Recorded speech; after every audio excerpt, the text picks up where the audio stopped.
benci aku sama Tuhan sangat banyak banget. Salah satunya orang tua aku. Aku bilang, Tuhan kok nggak adil sama aku? Kalau Tuhan sayang sama aku, harusnya Tuhan tidak membuatkan aku menderita kayak gini. Harusnya Tuhan memberikan saya adalah bahagia. Menurut aku Tuhan itu sangat jahat. Lebih jahat daripada manusia. Tapi kemudian begitu saya masuk umur 20 tahun, itu adalah pertama kalinya saya punya pemikiran untuk bunuh diri. Saat ini gitu ya, saya ini pasien dari rumah sakit jiwa. Saya penderita depresi major non psikotik. Gitu. Saya orang dengan gangguan kejiwaan. Yang paling gampang bikin orang depresi sebenarnya adalah lingkungan terdekat. Suami adalah orang pertama yang bilang, kamu tuh kurang iman ya. Kamu tuh kurang bersyukur ya. Dia lagi telepon. Begitu dia tutup telepon, dia bilang, emang gak bisa tunggu sampai telepon selesai. Lu kalau mau mati, mati aja. Gak usah caper-caper. Kenapa mesti harus ngerepotin gua? Tuhan di mana? Kenapa nggak tolong saya? Tapi tetap, what should I do? Aku ini sendirian loh Tuhan rasanya, nggak ada yang ngertiin. Sahabat, Natal adalah momen yang selalu penuh dengan sukacita dan harapan. Namun bagaimana jika di tengah kemeriahan itu ada hati yang merasa kosong, terluka, bahkan kehilangan harapan hidup? Kita akan menyaksikan sebuah kisah tentang seorang wanita yang sejak kecil mengalami pahitnya hidup. Ia mengalami kekerasan dari orang tuanya, perceraian yang memisahkan keluarga, bahkan pengalaman traumatis di mana ibunya mendatangi seorang dukun untuk menjadikannya tumbal. Luka batin dan keputusasaan membuatnya berkali-kali berpikir untuk mengakhiri hidupnya. Penasaran dengan kisahnya? Mari kita sama-sama saksikan kisah yang satu ini. Benci aku sama Tuhan sangat banyak banget. Salah satunya orang tua aku. Aku bilang, Tuhan kok nggak adil sama aku? Kalau Tuhan sayang sama aku, harusnya Tuhan tidak membuatkan aku menderita kayak gini. Harusnya Tuhan memberikan saya adalah bahagia. Menurut aku Tuhan itu sangat jahat.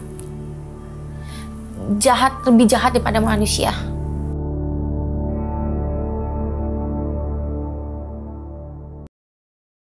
Saat aku masih kecil, aku melihat papaku benturin kepala mamaku ke tembok biru. Aku yang melihat saksi itu semua sampai papa mamaku cerai, terpisah. Dan itu sangat-sangat terpuruk banget sama aku. Cara mental itu pengaruh banget. Sebenarnya aku gak mau lahir di dunia ini. Kenapa mereka gak bunuh aku aja saat itu? Pikiran aku. Selama itu aku punya kepahitan sama papaku. Aku selalu berontak sama papaku. Selalu bentak papa aku. Selalu aku lawan papa aku. Papa aku nasihat aku bebal banget. Jadi aku gak pernah dengerin kata-kata dia. Akhirnya aku memutuskan papa mamaku cerai, aku ikut mamaku. Sama kakak aku berdua. Aku gak punya teman sama sekali. Aku juga gak pernah komunikasi sama orang. Aku bangun pagi jam 4 harus cuci baju, cuci piring, masak nasi.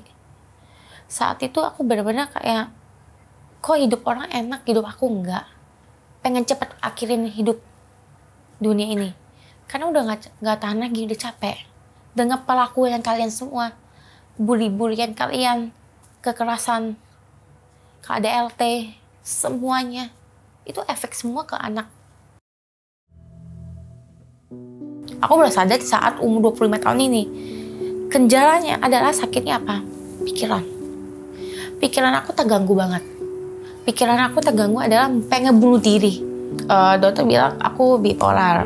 Saat itu aku gak terima lagi. Aku tuh gak tahu. Aku selama ini taunya sakit fisik doang. Aku gak tahu kalau aku punya sakit kejiwaan, kegangguan jiwa aku sendiri. Karena pikiran aku tuh penuh banget pikiran-pikiran negatif. Di saat itu aku bingung, tiba-tiba kok pikiran negatif. Terus aku juga selalu memikirkan negatif sama orang. Kok orang ini gak suka sama aku mungkin. Padahal itu dari pikiran aku sendiri. Kok orang ini kayak benci sama aku. padahal itu pikiran aku sendiri. Itu sangat terganggu banget sampai aku nggak bisa tidur 2 minggu atau 3 minggu itu. Pas kemudian aku ke rumah sakit itu berobat, aku cerita sama teman konselor, teman gereja aku. Disitulah mengungkapin rasa kepahitan aku, kebencian aku, terus dendamnya aku, terus amarahnya aku. Akhirnya kita cerita, ungkapin, hatiku sedikit tenang. Saat itu tenang. Dia bilang sama aku, coba kamu baca Alkitab, karena aku nggak pernah baca Alkitab. Aku benar-benar nggak ngenalin Tuhan sama sekali, karena di hati aku benci sama dia. Aku dendam sama Tuhan, gak adil bagi aku. Pas aku dikenalkan Alkitab, akhirnya aku cari di rumah Alkitab aku. Akhirnya aku mulai baca Alkitab dari awal. Dari firman aku baca itu semuanya, itu salah satu pengampunan kok Tuhan aja bisa menampakin Musa, Nuh, Yusuf sama ini. Dan Yusuf pun juga dibuangin nama saudara-saudaranya, udah dijual, dibuang, tapi dia nggak dendam. Dari situlah aku belajar. Disitulah aku belajar untuk mengampuni diri aku. Karena selama ini Tuhan tuh mau kasih, tapi aku menolak. Tapi sejak aku mengenal Tuhan, sejak aku bisa benar-benar dekatin diri aku ke Tuhan, benar-benar hati aku tenang. Saat aku mengenal Tuhan, malah Tuhan yang nolong aku. Dia selalu pertangannya ke aku. Dia yang selalu rangkung aku. Saat itulah aku sadar, Tuhan itu baik sama aku. Saat aku udah terima Tuhan Yesus, akhirnya aku komunikasi sama papa aku. Kita jogging, kita olahraga, disitulah terbanyak terbuka. Saat itu papaku juga banyak minta maaf sama aku. Aku bicara 4 mata sama orang tua aku, papaku dan mama aku. Aku bicara 4 mata. Saat itu aku benar-benar mendeka. Benar-benar mendeka, hati yang tenang, jiwa yang tenang. Lebih memuji Tuhan sekarang. Dan benar-benar hubungan aku, papa, mamaku, adik-adikku, kakakku jauh lebih indah lagi. Karena Tuhan sudah ada kita, bersama kita. Jika kita berkata bahwa kita tidak berdosa, maka kita menipuin diri kita sendiri. Kalau kita hidup dengan kebenaran nama Tuhan Yesus, kita jauh seperti hati yang benar-benar bersih. Hati yang bersih, terus kita juga hidup yang baik, nggak ada derita lagi. Karena sudah apa? Sudah Tuhan tebuskan dosa itu di kayu salib.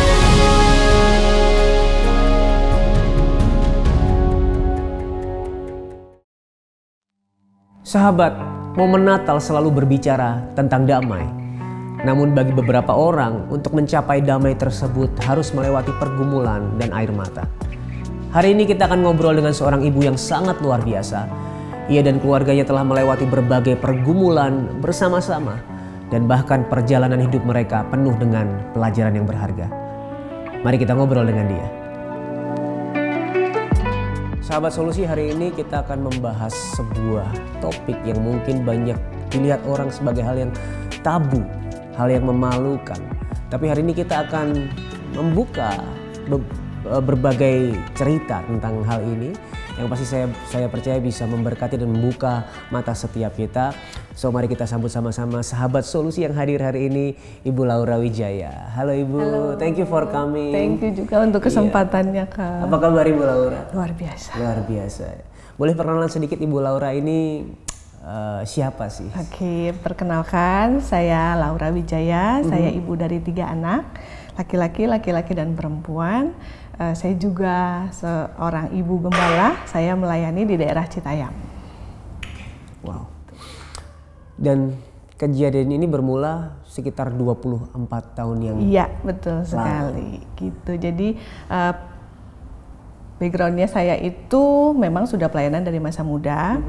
Jadi saya aktif di gereja, tapi kemudian begitu saya masuk umur 20 tahun, itu adalah pertama kalinya saya punya pemikiran untuk bunuh diri. Saat itu udah pelayanan gitu. Saat itu udah pelayanan. Tapi kemudian saya tidak menyadari bahwa itu tuh apa sih gitu loh, itu tuh apa sih. Jadi ikutlah doa pelepasan gitu, kayak healing camp gitu. Saya nangis, saya teriak, tapi nggak ada beberapa tahun kemudian terjadi lagi gitu. Di tahun 2004 itu kejadian lagi. Jadi setelah 2004 saya kerja mau mencoba untuk lompat gitu dari sebuah ruko gitu. Terus semakin intens itu setelah saya tahun 2016 gitu, dan itu masih dalam tahap saya semuanya pelayanan di gereja. Gitu, semuanya saya pelayanan, saya menutup diri kayak pakai topeng gitu ya, kayak pakai topeng. Pokoknya nggak boleh ada yang tahu kondisi kejiwaan saya, karena orang itu masih mikirnya orang Kristen pertama nggak boleh depresi, orang Kristen nggak boleh stres, orang Kristen nggak boleh miskin gitu kan. Kesannya kamu akan jauh dari Tuhan, kamu nggak diberkati, kamu. Saya sempat minta bantuan ke konselor di gereja, cuma jawabannya adalah penghakiman ke saya gitu. Jadi kamu kurang doa kali gitu.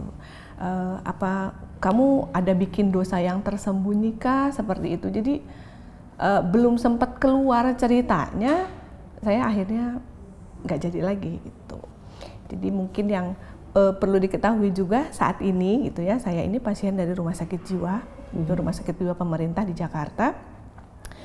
Sudah berhenti obat. Saya penderita depresi major non psikotik. Gitu. Saya orang dengan gangguan kejiwaan, tapi orang dengan gangguan kejiwaan itu bukan melulu gila gitu ya. Bukan gila. Jadi ODGJ itu jenisnya banyak sekali.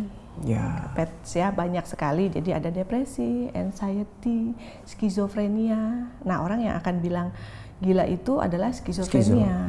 Jadi mereka udah halu, ada waham, mendengar suara, mendapat penglihatan gitu. Nah, untuk saya atau penyintas depresi itu masuknya ya seperti orang biasa aja gitu. Tidak terlihat di luar sebenarnya. Gitu. Karena sejujurnya kita juga malu loh ngaku, dalam artian dengan stigma yang begitu kenceng gitu nih, aib banget, kita tuh nutupin gitu loh.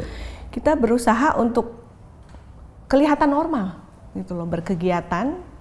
Jadi depresi itu nggak selalu yang ngurung diri di kamar gitu dengan lampu yang gelap segala macam, enggak. Kita bangun pagi, oh ya udah bangun pagi, hari ini masih bangun pagi, berarti masih harus kerja untuk yang kerja, masih harus nganterin anak sekolah untuk yang ibu-ibu. Tapi dalam hati kita ini hancur, berantakan gitu loh. And no one knows gitu, karena dengan begitu rasa kayaknya double standarnya gitu ya. Pertama Kristen, lu pelayan Tuhan, itu tuh bikin saya sendiri pribadi takut. Tadi Ibu sempat menyinggung bahwa sejauh ini Tuhan menjaga, sejauh ini Tuhan melindungi. Waktu depresi itu bagaimana hubungan Ibu dengan Tuhan? Orang depresi itu paling deket sama Tuhan. Saya itu cuma bisa ngomong sama Tuhan. Even tuh sambil ngomel-ngomel loh ya, Tuhan di mana? Kenapa nggak tolong saya? Tapi tetap, what should I do? Kok nggak bisa ngapain lagi? Kadang setelah selesai ngantar anak sekolah, di mobil, bisa pinggirin mobil dulu sebentar, teriak-teriak. Aku ini sendirian loh Tuhan rasanya, nggak ada yang ngertiin.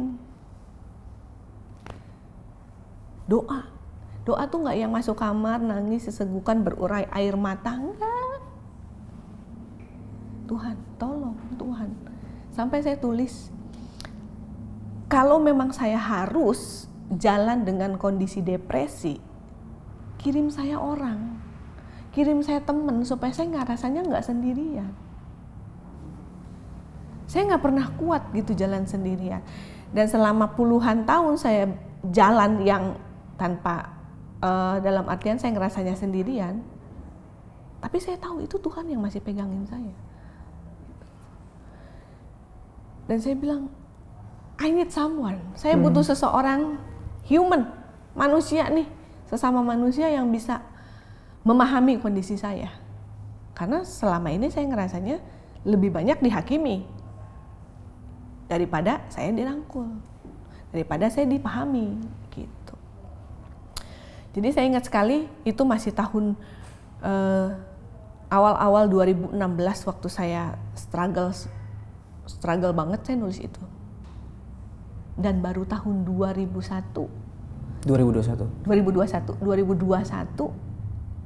Tuhan akhirnya mempertemukan saya dengan komunitas yang paham bahwa orang Kristen juga bisa loh kena gangguan kejiwaan. Jadi tadi kan saya ngomong, saya tuh suka dengan ilmu psikologi. Jadi tahun 2021 itu saya cari-cari, kalau kuliah psikologi itu terlalu panjang. Saya maunya ada nggak sih kayak kursus atau apa yang kita lebih kenal tentang ilmu kejiwaan, gangguan mental dan segala macam. Ketemulah saya dengan lembaga konseling keluarga kreatif LK3. Jadi di situ foundernya Pak Julianto Simanjuntak ya, daftar. Saya ikut kelas konseling non gelar gitu ya, dengan jurusannya keluarga dan kesehatan mental. Saya ketemu dengan teman-teman yang para hamba Tuhan, semua yang melayani. Jadi kayak saya akhirnya keluar juga nih dari tempurung saya. Wah, ternyata ini para hamba Tuhan, pendeta, ada gembala, ada majelis, ada apa yang semuanya ini concern dengan kesehatan mental. Dari situ saya mulai pulih. Saya mulai dikonseling dengan konselor yang punya ilmu yang mumpuni. Saya ketemu komunitas yang menyehatkan secara mental gitu ya. Dan saya bertumbuh di situ. Jadi saya merasanya, wah thanks God ya. Bukan kebetulan saya akhirnya bisa ada di komunitas di LK3 gitu, bahwa bahwa apa yang Pak Julianto sampaikan itu, saya bilang wah iya. Dia nggak bisahin antara ini ilmu teologi dan ini psikologi, enggak gitu loh. Semuanya alkitabiah dan kita bisa mengkonseling orang secara Kristen dengan touch yang manusiawi gitu loh. We are human gitu loh. Dan aku ngerasanya wah gitu. I'm in the right place gitu. Nah dari situlah aku mulai punya apa ya rasanya, kalau pulih aku juga pengen bagiin gitu. Aku juga pengen jadi tempat cerita buat orang gitu loh. Walaupun mungkin saya belum konselor secara profesional gitu, setidaknya ilmu-ilmu yang aku pelajari di LK3 selama 2 tahun itu memperlengkapi. Jadi gimana cara kita pendekatan, bagaimana cara kita memahami cerita dari klien seperti itu. Dan aku pikir luar biasa. Dan doakan saja Kak, jadi supaya saya bisa ambil sertifikasi BNSP. Kita doakan ya Ibu Laura ya. Karena ini hal yang penting dan sebenarnya bukan hal yang tabu ya, seharusnya bagi gereja dan orang Kristen. Dan bagaimana Ibu melihat keluarga Ibu sekarang yang sudah dengan anak rekonsiliasi, dengan suami saling support, bagaimana melihat keluarga sebagai sebuah support system yang kuat? Buat saya ini kayak semacam hadiah Natal buat saya tahun ini 2024 ya. Jadi setelah melihat perjalanan gitu ya, aku pikir wah Tuhan terima kasih sekali, dengan struggle-nya saya sendiri sekarang saya nggak sendirian lagi gitu loh. Suami support, hubungan dengan anak juga baik gitu loh. Hampir tidak pernah gitu mereka melihat maminya marah-marah lagi seperti itu. Jadi ini anugerah Tuhan, benar-benar yang luar biasa gitu. Aku pikir nggak ada hal yang lebih membahagiakan buat saya bahwa keluarga saya sekarang sama-sama gandeng tangan, gitu. Saling support, doa bareng, nggak lagi yang doa dulu males-malesan apa segala macam. Sekarang kalau disuruh doa bareng, ayo kita doa bareng. Ucap syukur Tuhan itu baik banget, dia ajaib loh dalam hidup keluarga kita. Seperti apa yang Ibu Laura katakan, keluarga adalah support system di mana seharusnya bisa saling bergandengan tangan, saling menopang dalam menghadapi apapun termasuk depresi di dalam hidup.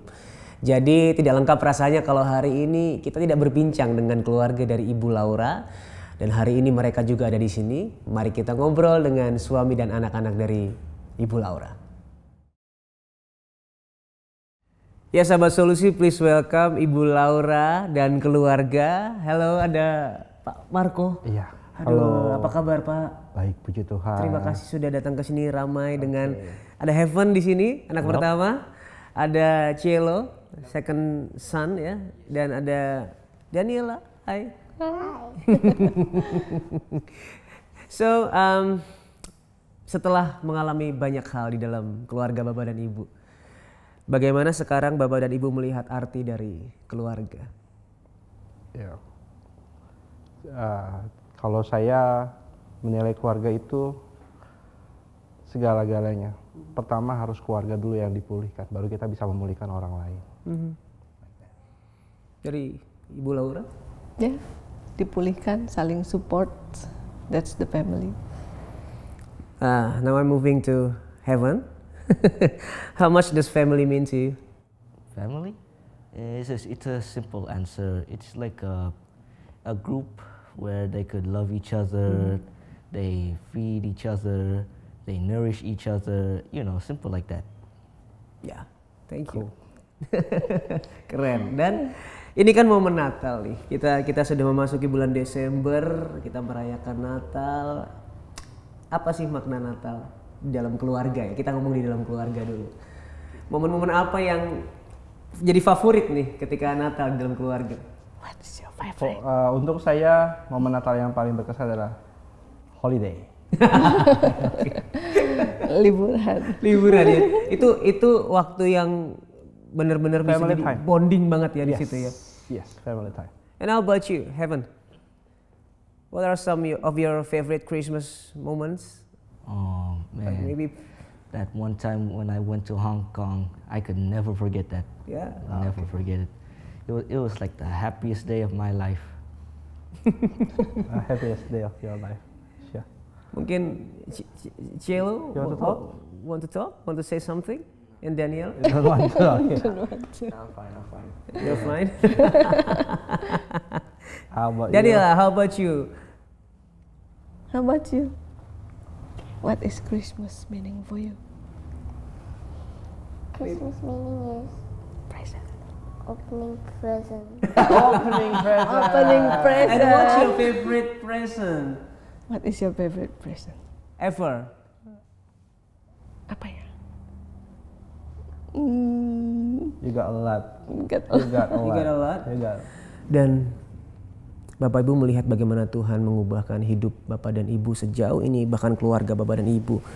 Dan di Natal kali ini, saat semua orang merayakan Natal, saya ingin tanya ya, tadi kan makna Natal di dalam perayaannya, keluarganya, bagaimana festifnya. Bagaimana Bapak dan Ibu memaknai kelahiran Yesus Kristus, terutama jika Bapak Ibu melihat bagaimana Tuhan Yesus memulihkan keluarga Bapak dan Ibu. Apa makna Natal yang paling Bapak dan Ibu rasakan dari kelahiran Yesus Kristus itu? Makna Natal yang saya rasakan adalah saat ini saya dapatnya gini. Biar kita dapat menjadi terang buat kota kita. Saat Tuhan lahir di hati kita, Tuhan kembali lahir lagi di hati kita. Biar kita dapat memancarkan terang, dapat memancarkan kasih Tuhan melalui hidup kita, pribadi lepas pribadi. Dari Ibu? Saya bangga jadi orang Kristen. Jadi Natal buat saya, kelahiran Tuhan itu agak susah diungkapkan dengan kata-kata, tapi saya dipilih oleh Tuhan gitu loh. Dia lahir dalam hati saya. Itu suatu hal yang luar biasa. Itu jadi Tuhan hadir, Tuhan lahir dalam hidup saya. Saya dipilih sih, menurut saya seperti Amen. itu. Amin. Jadi makna Natal, Tuhan hadir, Tuhan lahir dalam diri saya, dan saya ingin orang juga tahu itu bahwa saat Tuhan hadir dalam hati saya, Tuhan juga bisa hadir dalam setiap hati orang-orang. Dan terima kasih banyak buat waktunya di Solusi. Boleh nggak sebelum kita tutup ya, Bapak dan Ibu dan kids, say thanks one another. Ucapkan terima kasih buat apapun itu. Terima kasih sudah ada. Terima kasih sudah selalu memegang tanganku. Siblings juga boleh Say, Thank you. Thank you. I'm so grateful for you. So grateful for you, Grateful for babe. you. Mido-san. Thank you for being my loving husband. Thank you, Mom. Thank you. Matius 1 ayat 23. Sesungguhnya anak darah itu akan mengandung dan melahirkan seorang anak laki-laki, dan mereka akan menamakan dia Immanuel, yang berarti Allah menyertai kita. Mungkin kamu hari ini mengalami depresi, anxiety, dan kamu merasa sendirian. Tidak ada seorang pun untuk menjadi tempat berkeluh kesah. Tidak ada seorang pun yang mendukung kamu. Tapi kabar baiknya hari ini adalah 2000 tahun yang lalu Yesus Kristus datang kepada kita yang tidak layak untuk melayakkan kita datang kepada Tuhan. Kamu tidak sendirian. Kamu bisa datang kepada Tuhan, menceritakan isi hatimu. Karena Dia ada mendengarkan, mengerti apa yang kamu lewati. Karena Dia sudah melewati itu semua untuk kamu. Itulah sebabnya namanya kita sebut Immanuel, Allah yang beserta dengan kita. Sebuah kabar yang luar biasa, penghiburan dan pengharapan bagi kita semua di hari Natal ini. Mari kita berdoa.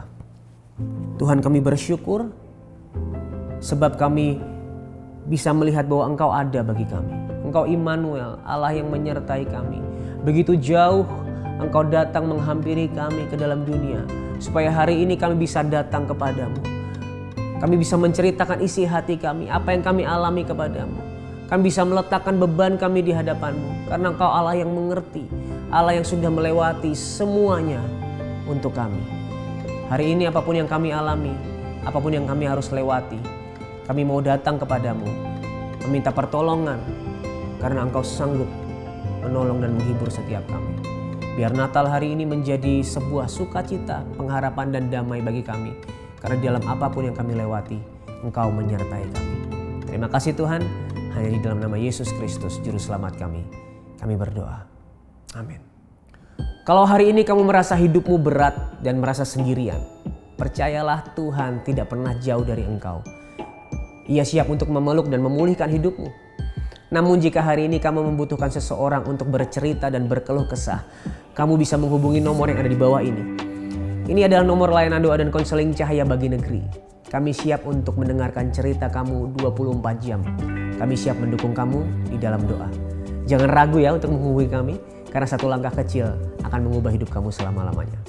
Kami tunggu ya. Kalau kamu diberkati dengan acara ini dan kamu rindu acara ini lebih luas lagi memberkati banyak orang, kamu bisa mendukung dengan cara scan QR Code yang ada di layar kamu. Terima kasih sudah menyaksikan Solusi episode ini. Sampai ketemu di episode selanjutnya. Kami seluruh keluarga besar Solusi mengucapkan selamat Hari Natal 2024 dan selamat Tahun Baru 2025. Ingat, Tuhan Yesus sangat mengasihi kamu. Dan apapun permasalahan kamu, di dalam Tuhan pasti ada solusi.